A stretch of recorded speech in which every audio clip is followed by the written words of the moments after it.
गंगा पार करना। ब्रह्म बेला में राम ने सैया का परित्याग कर दिया और लक्ष्मण से कहा, तात भगवती रात्रि व्यतीत हो गई, अब सूर्योदय का समय आ पहुंचा है। कोकिल की कूक सुनाई दे रही है, मोरों की बोली सुनाई दे रही है। यही वह अवसर है जबकि हमें तीव्र गति से बहने वाली समुद्रगामिनी परम पावन गंगा को पार कर लेना चाहिए।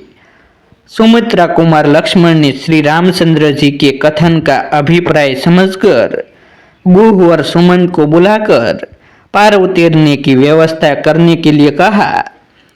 निषादराज ने अपने मंत्रियों को आदेश दिया कि एक सुंदर द्रुतगामी नौका ले आओ। आज्ञा पाते ही निषादराज के अनुसार तत्काल जाकर उनके लिए एक श्रेष्ठ नौका ले आए।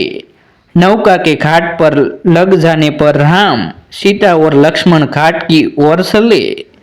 उन्हें घाट की ओर जाते देखकर मंत्री सुमंत ने हाथ जोड़कर कहा, ये रघुकुल शिरोमणि, अब मेरे लिए क्या आज्ञा है। रामचंद्र ने उनकी कर्तव्य निष्ठा की प्रशंसा की और धन्यवाद देते हुए कहा, सुमंत, अब आप शीघ्र अयोध्या के लिए प्रस्थान करें। गंगा पार करने के पश्चात हम उसके आगे की यात्रा पैदल ही करेंगे।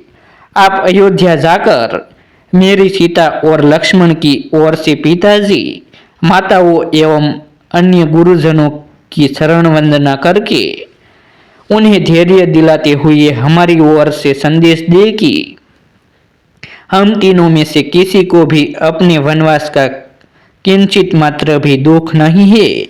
उन्हें यह भी कहे कि 14 वर्ष की अवधि समाप्त होने पर मैं, सीता और लक्ष्मण आपके दर्शन करेंगे। आप भाई भरत को कैकेयी से शीघ्र बुला ले तथा राज्य सिंहासन सौंप दे ताकि प्रजा को किसी प्रकार का कष्ट व असुविधा न हो। हे मंत्रीवर, भरत से भी मेरा यह संदेश देना कि वे सभी माताओं का सम्मान रूप से आदर करें और प्रजाजनों के हितों का सदैव ध्यान रखें। सुमंत अत्यंत विह्वल हो गए और उनके नेत्रों से अश्रुधारा बह चली।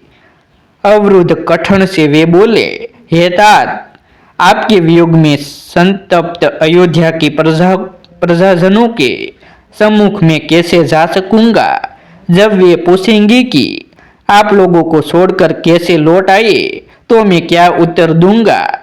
मैं जानता हूं कि आपको न पाकर सहस्त्रों अयोध्यावासी शोक से मूर्छित हो जाएंगे। उनकी दशा सेनापति रहित सेना जैसी हो जाएगी। हे स्वामी, यह तो आप देख ही चुके हैं कि अयोध्या से वन के लिए चलते समय अयोध्यावासियों की क्या दशा हुई थी।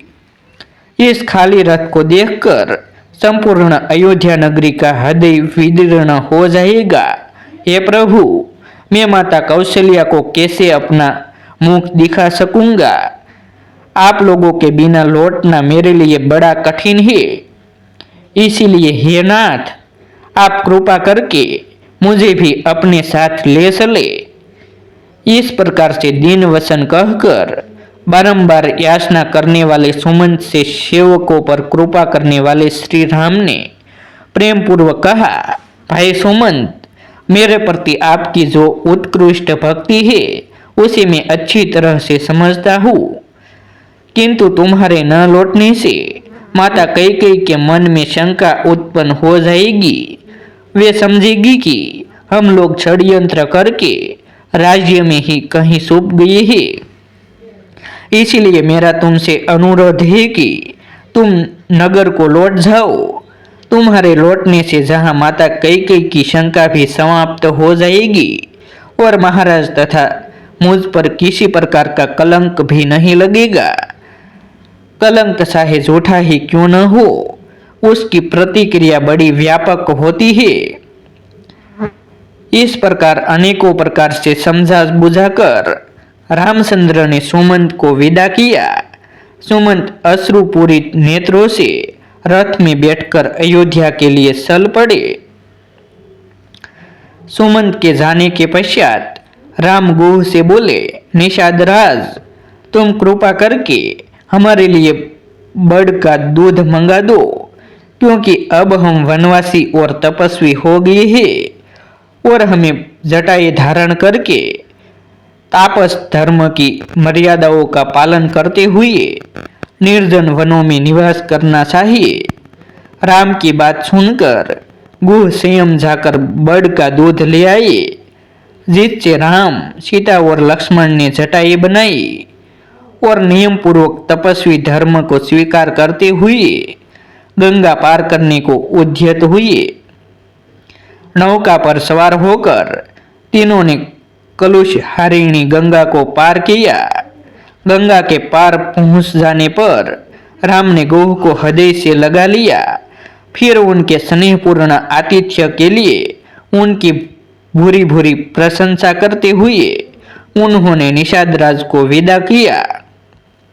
रामायण का अगला भाग देखने के लिए हमारी YouTube चैनल सब्सक्राइब करें, वीडियो को लाइक करें और शेयर करें। फिर मिलते हैं एक नई स्टोरी के साथ। आभार।